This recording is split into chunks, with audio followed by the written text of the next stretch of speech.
Is this one of those where you're like, here, just take my money, just take my money when you go to leave. Give my credit card. Give me the money.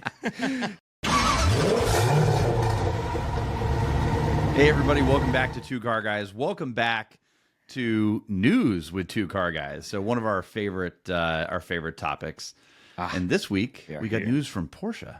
Porsche, the spicy beetle. That's right. That's right. Absolutely, man. Let's talk about it. So before we get into it, like we say every time, make sure that you're liking, subscribing to our videos. Thank you so much for watching and listening to us and for coming back. We've got some great content coming up. So if you haven't done it already, hit the bell, hit the subscribe button, leave us a comment, let us know what you think. Absolutely. So we do have big news this week from Porsche, and it's kind of, John, it's kind of like a tale of two Is it what we saw was coming? Obviously, like, I mean, that's the honest truth. Like, kind of. So John and I are referring specifically, and I'll put the article, in the description below. But John and I are referring specifically to a report that came out that said that Porsche is cutting nearly 2,000 jobs in Germany. Dice. Yeah, we gotta go. And tough, man. The crazy part is now they say nearly 2,000. It's 1,900. 2,000 sounds more aggressive, Round. I guess. It's course. a round number. Big round numbers always make more sense, right? That's right. That's right. So they're saying that Germany is scheduled to cut almost 2,000 jobs by 2029. Now, just to set the stage, a lot of those are early retirement plans and things like that, right. where they're basically scheduling. That's why the target's 2029. Yeah. But this all comes on the heels of Porsche's declining EV sales. Yeah. It's well, I mean, they put a lot of eggs in that basket, and now here we are. EV sales in general are in a slump. They are, and I'll tell you, I really do like the styling of the Taycan. I think it looks great. I think it's a great looking car, and for those of you who haven't seen it, the Taycan wagon or the Taycan estate car, I love the look of that thing. Cool, and I was man. telling It's the Gran Turismo, is that right? It is. It's a Gran Turismo. The Gran Turismo, yeah. And I was telling my Porsche friend the other day, I was like, man, if they put a V8 in that thing, I would buy it tomorrow. Dude, put the 4-liter in it. Yeah. Just do the same thing Audi did with the RS6 Avant. All day, guys. I mean, literally all day. I I'd rock love that car so much. I think it's such a cool car. I think it's such a cool look because it's the first time that they've really like changed up the headlights, because they've always been very the same. They've always been very 911, which is great, right? But they were kind of leaning too much on that 911 heritage of everything, and I really, really like it because it gives it a whole new look. When the Taycan came out, I thought, man, this thing's low, it's wide, it just looked aggressive and good looking, and I was like, man. And so we went to the dealership and checked it out, and they're like, oh, it's an electric car, and I'm like, it's a what? Yeah. Like, why? Well, and here's the truth, right? The truth is, and I think everybody who's listening to this can agree, the truth is Porsche people don't want electric sports cars. Porsche people are car enthusiasts.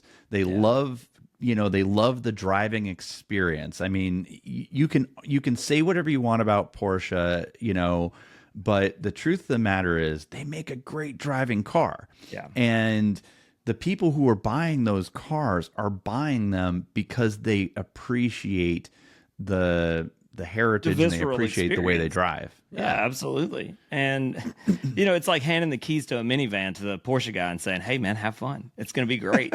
It's the best thing you've ever driven, I swear." And if you guys have seen, we posted a short. I actually did a trade with one of my friends a couple weekends ago, and I borrowed his GT3. And I'd never driven a GT3 before, and it's a naturally aspirated 500 horsepower 911, and just the noises from that car. It's exciting. It's entertaining, and you don't get that in an electric vehicle. I took a quick drive in my buddy's GT4 RS just a couple weeks ago, and I only drove it 2 miles. And in those 2 miles, I understood everything about that car. Yeah. It's amazing, man. The sounds that the intake makes behind you is just like, and he's like, dude, push it to 9,000 RPM. I'm like half footing, and he's like, you didn't hit full throttle. I could tell you didn't hit full throttle. It sounds different when you hit full throttle. And I'm like, That's the thing, though. that's what it's all about, though. Those are the people that are driving you know? that car, right? Yeah. And they don't want an EV car. And, you know, Porsche came back. So the real challenge is the Chinese market is putting out EV cars that the other markets just can't compete with. Right. Now, here in the US market, we don't get a lot of we don't get really any Chinese cars. No. And it makes our market, if you will, less competitive, right? Because we don't have to worry about being able to keep up with that. What is the Chinese car putting out that's different, though? Like, what are they doing that you think Porsche or General Motors or any of these other companies are missing the mark on? Is it price point more than anything? Well, so price is part of it, but I will tell you that the innovation that's coming out of China right now in some of their cars is absolutely incredible. Absolutely built-in incredible. Salt shaker or something like. I mean, you know what I mean? Like almost. If you look at there's some other car YouTubers out there and some other car podcasters out there who are actually, you know, in China reviewing some of these vehicles, and the stuff that they're putting out is just incredible. I mean, hell, they've got an EV car that will float on water. It's a crazy market right now. Yeah. But the thing is, they're so far into it. All these other people that are trying to go into it and almost trying to pull a Tesla, right? Where Tesla came in and they interrupted the marketplace. Interrupted everything, yeah. But you can't interrupt that marketplace. And what Porsche found out was the company came out and said, and this is in the article, the company came out and said that developing new models and other battery-related projects would cost an extra 800 million euros, which is essentially $830 million in 2025 So in order to just even the market, just to be on par, even to have the vehicles that were necessary to be in that same space, you're going to be $1 billion in essentially, right?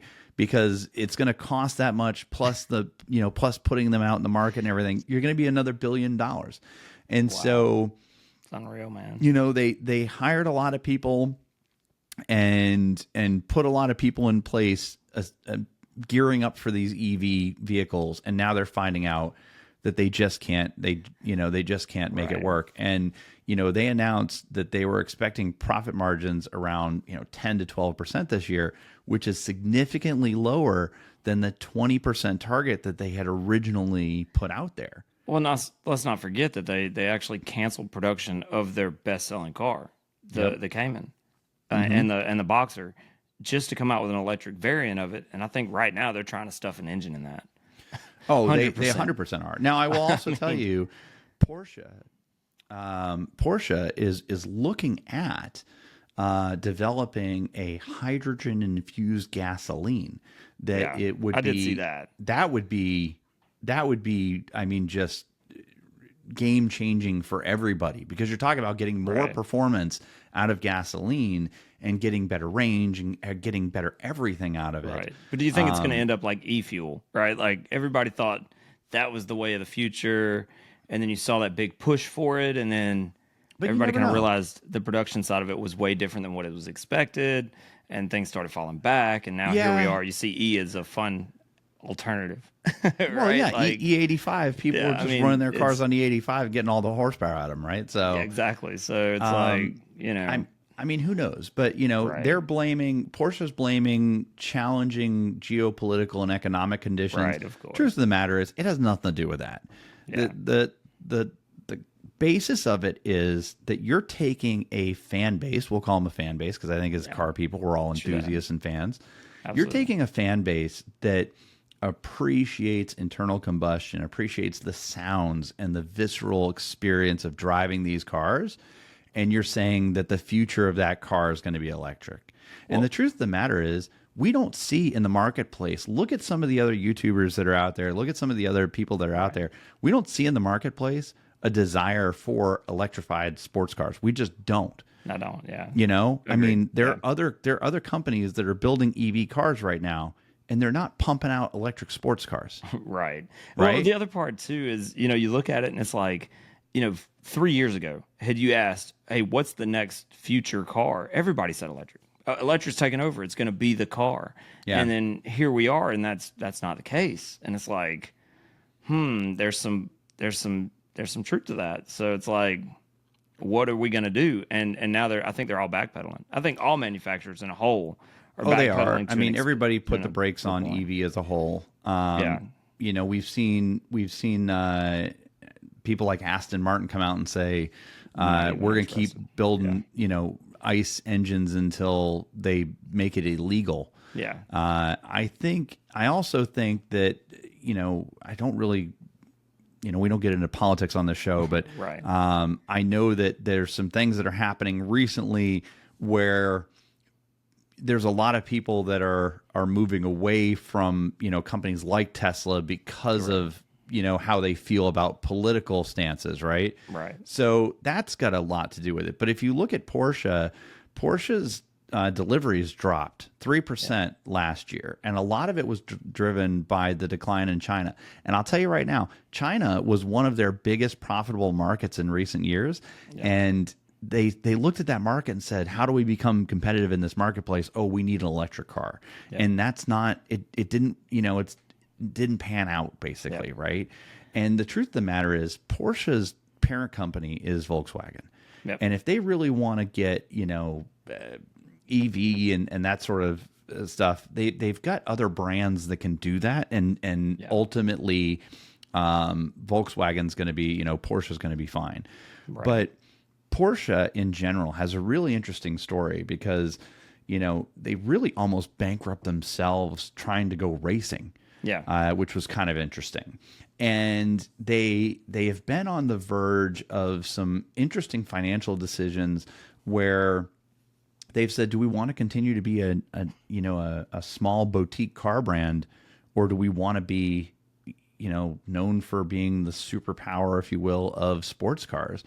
And the truth of the matter is that, and I don't know, John, you had to have seen this. Yes. In recent years, maybe I feel like more now than ever, I'm seeing more memes and more videos and more things that are like, if I just could get my hands on a GT3 RS. Oh, absolutely. All I want is a GT3 RS. Oh, yeah. The GT3s, anything with a GT in front of it, I feel like on Porsche level is supercar. It's supercar to territory. I mean, people would rather have that.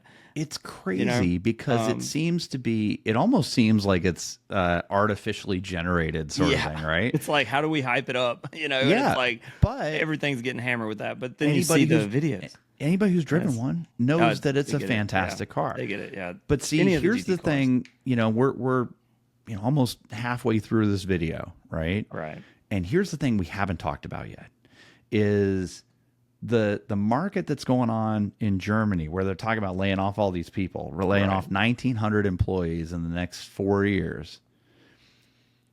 In the United States, in Porsche Americas, they are focused on creating an experience. Right. They're focused on creating like a boutique brand type really thing, like a following. Exactly. Others. And and I you can walk compare in and it. you get an experience that's totally different than if you had just bought another car. And I can compare it to, for us watch guys, I can compare it to like a Rolex experience, right? Right. And I'll tell you, I had the opportunity to visit one of the newest and probably most technologically advanced Porsche dealerships that I've ever been to here in Atlanta. And I was able to get like the full tour of the place. And I'll tell you, absolutely beautiful facility, probably the best looking, the most modern, cleanest dealership I've ever been to. Where they deliver the cars to, it's like a whole experience. They pull your car into like a room and you sit down in the room and you discuss the car together, and cool, they make it a very personal experience. They've got like a cafe in there, they've got food and drinks and everything. It's absolutely incredible. And everybody there is really, really down to earth, and they're very easy to talk to. Right. But I will tell you this. If you think that you are going to get in your car today and drive down to Porsche and pick up a 911 Turbo or pick up a 911 Carrera or pick up a 911, GT car, it ain't happening. It ain't happening. Yeah. It ain't happening. You might leave in a Cayman, maybe. You might leave in a Cayman. But the truth of yeah. the matter is that what they're trying to do is they're trying to get people in there that are true enthusiasts that want to be in those cars. Yeah. And they're saying, John, come in here. Let's look at a 911 Let's look at the portfolio. Carrera. Let's look at the cars Let's and the look at the options cars. available for you, John. Exactly. Specifically you. And they want you to grow with the brand, right?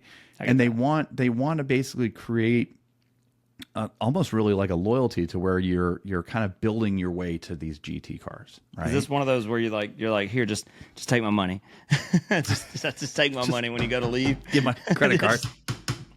Give me the money. Yeah, I mean, it kind of is, but the thing is, they've got the brand to do that, and you can't do that with a lot of brands, right? And I'm not trying to pick on you, but you love Corvette. And the truth of the matter is that you could not, if Chevy called you, if you called Chevy tomorrow and you said, I would like to get a Corvette, and they said, well, John, it's going to be a while. Why don't you get this other car first, and we'll let you drive around that for a little while, and then we'll talk about maybe you getting a base Corvette. Not really. They did that though. If you want a new Corvette today, you can go down and buy one. You're right. Now, I'm not saying a ZR1, right? At the time when I was buying the cars, it was different because you had all these crazy dealer markups and all the different things. But the same now thing, it's a lot different. The same thing is with Mustangs and Chargers and Challengers. Oh, you're right. And all those cars, right? I agree with you. It's not as personable experience as you would get with a boutique brand like Porsche or Aston Martin or McLaren or any of those. Now, I will give Chevrolet a quick little hype up right here, because if you do pay and choose for the museum delivery option, that makes it a really cool experience. But the thing is, that's what I was going to say. Here's where the difference is. Not everybody gets to experience that, right? Right. At Porsche, everybody gets to experience that. It doesn't matter if you're buying a Cayman or a Cayenne or a Macan or a 911 GT3 RS. You get everybody sits in that rooms. Yeah. Everybody sits down. Everybody gets the full walk around. They get the full treatment. And you walk away feeling like, you just won the lottery, even though you just spent the lottery. Yeah, true. No, I mean, I get that. I've seen premium brands. I've seen premium dealerships that sell some of these high-end cars that are basically like, here's the paperwork, we'll see you later. And I've heard you bought this car. I've bought a lot of used cars, except for the Corvettes I bought new. But all of the used car experiences were a little different, and it all depended on where I bought it from. The Aston, the experience with the Audi dealer in McKinney, Texas, and all that, hands down, best used car experience I've ever had. The Corvettes, I had a really good experience, but also had a really good relationship with the dealership and all that stuff, so it made things different. And I did museum delivery, and I did do the driving experience, but I paid for those things. Right. You did pay for those things, right? I did pay for those things. So, and I'll tell you this. A lot different. So when I bought the Aston, I bought that car new, right? Yeah. They had it cleaned up, and literally in the middle of the showroom, they had a special little gift in the trunk of the car for me and stuff like that. I mean, it was really amazing. Good experience. When I ordered my Bronco, right, it was pulled around out front. Yeah. They're like, oh, man, good job. Have a good day. You can fit 5 bad boys in this thing. Yeah, I mean, I was really excited to get it. Slap Don't get me wrong. You know. But the thing is, I think a lot of dealerships forgot about the personal relationship, and I think that Porsche may be one of the brands out there that's remembering what it's like now. Yeah. Now, does that mean that that there's not some hoops you got to jump through and all that stuff? Yeah, there definitely is. Don't get me wrong. And that was my next thing. It's like, are you having to pay a premium for this service, right? Yes and no, right? So it's not like Ferrari. It's not like where it's almost impossible to get anything done, right? Right. But it is there is going to be some barriers to entry. Yeah. And it's funny because if you walk into Porsche today and you say, "Man, I've always wanted a RS Spider," right? They're going to be like, "Good, so do all of us." Yeah. Well, I'll say we this, all though. have. Like This is one great. of my one of my best friends is a big Porsche guy. And the only thing that's kind of pushed him further away from the Porsche side of things, and he owns GT cars. He's got a GT3, he's got a GT4 RS. Like he ain't playing around. Right. Is the price point. He literally was looking at 911s, and in 1 year, the price had went up 30% or something like that. A massive margin over what it was the year before. And he's just like, dude, I just don't see what I'm getting for that money So I got when to I be can honest get that with with you. other brands. I got to be So honest with you. I'll say that. That's my only knock, right? Yeah. That's my only, and I wouldn't even say it's a knock, but that's my only thing is if you were to rewind back to when I was in high school and, you know, I was coming out of high school and I was like, all right, you know, I'm going to get my first car and, you know, that I'm going to pay for myself, right? Right. I'll buy myself, whatever. I used to think I never want more than a $400 payment in my life. Right. Dude. I want, you know, I need to be sub $20,000. You know, it's $20 per understand thousand. I need to have completely. a $400 payment. I'm going to have a $20,000 car for the rest of my life. Right. Dude. And it was crazy because when you take that next step and you go into like the $40,000 range, I remember this isn't even that long ago. I had bought a F-150 FX4 and it was like 41,000. And I remember thinking to myself, oh my God, how am I ever going to afford this car? Like I can't believe, how am I ever going to financially recover? I can't believe I'm even spending this kind of money on a car. And the thing is, when you start to get into the 6-figure cars, it's a new world, man. But there's so many cars. And the thing is, once you're into, you know, if you make it up into like the 150s, there's a bunch of cars. Absolutely. But if you get into $200,000 range, now New you're world. into McLaren, Lamborghini, Ferrari territory, right? Yeah. And Porsche's in there all of a sudden. Yep. And that Porsche's a GT car. Guess who else is in there now? Corvette. So, oh, jeez, I can't even with you right now. What's going on in this world, man? We're talking about luxury cars. I know. I would say it's a luxury car as well, sir. Thank you. So, I mean, do you iron your jean shorts before you get in the car? We're not going I don't down even this want road. to. I'm not even going going down this road today. So, we're talking about Porsche. Let's stay on the spicy Beetle subject. Listen, here's the thing, right? Is if everything's equal, if all things are equal money wise, and you could pick from a Lamborghini Huracan, a Porsche GT3 RS, a McLaren 720, and a Ferrari 488 or a Ferrari F8, depending on the year, The right? options, yeah. Right? The Porsche is going to be the bottom of my list. I'm sorry. I'm gonna say like my list would probably go. I would say like GT3s. I don't know. I would pick the 720 instantly. I'm gonna go 720. Yeah, 720. F8 Huracan and then a GT3.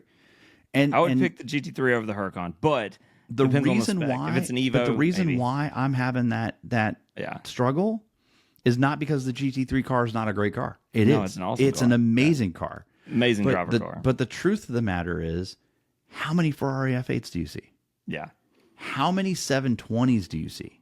I know. And how many Porsches do you see? Yeah. And my biggest struggle with Porsche, and I even had this conversation the other day, is if you know the difference, John. I know.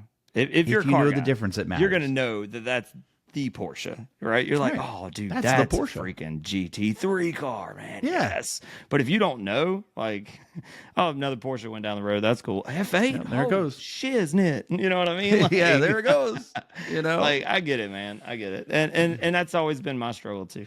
But you know what? My 13-year-old sat me down the other day. We were having a car discussion, and he's like, Dad, I don't care if nobody knows. He's like, I care. And I get that. I love that car. And I get that like, too. I get that, right? Another thing happened. A buddy of mine, both sides of it. A buddy of mine the other day, he had an MC20, sold the MC20, got a 911 GT3, turned around 2 weeks later and bought a GT3 RS, kept the GT3.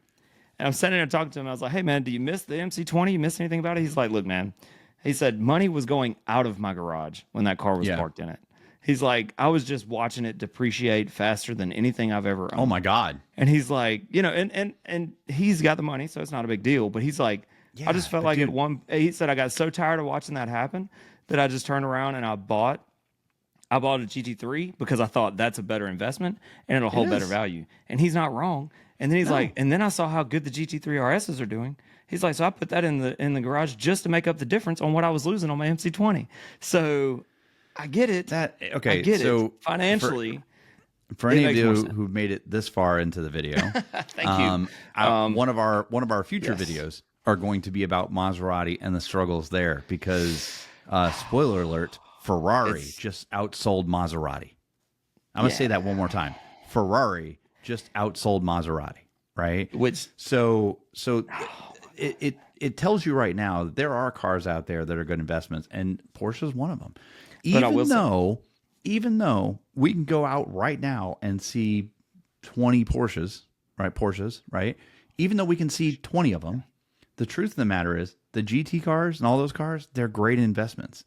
Yeah. And it's because the people that know. The people that understand what that car is, understand what that car is, and they're highly desirable.